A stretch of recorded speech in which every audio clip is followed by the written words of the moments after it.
Natural remedies pantanggal ng plema sa baga at sa lalamunan. At least makainom kayo ng 8 glasses of water sa buong maghapon. At pwede kang gumamit ng humidifier para magkaroon ng moisture yung hangin. Yung ventilador, habang miikot, maglagay ka ng tasang malaki na may tubig para yung tubig doon sa tasa, ito'y sumasama sa ikot ng hangin, no? Ngayon, maglagay ka din ng halaman sa loob ng kwarto mo para magbigay ito ng oxygen. Maligo ka ng hot shower, yung steam mula sa hot shower, nakakadunsin ng mucus at nawawala yung congestion mo. Pagka nahirapan ka huminga, kung nasan yung bara, kung nasan yung plemang nakabara, tapik-tapikin mo lang yan, pagkatapos huminga ka ng malalim. At pahiran mo ito ng crystal oil. Yan ang dapat mong gawin.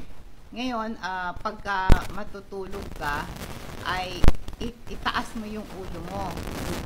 Elevated yung ulo mo, pati yung balikat mo, para hindi ka hirap huminga.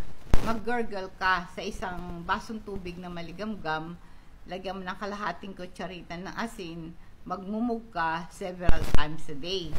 Pwede kang uminom ng kalamansi, warm kalamansi, 3 kalamansi, lagay mo sa isang tasang tubig na maligamgam, lagyan mo ng isang kutsara ng honey. Yung mga herbal plants natin sa Pilipinas, tulad ng lagundi, oregano, turmeric, luya, ay mga isang kutsara na tinadtad, ilagay mo sa isang tasa ng pinakulong tubig sa tasa. Pag lumamig na yon, iinumin mo yan. Pwede mong gawin ito 3 times a day, nakakalusin ng plema.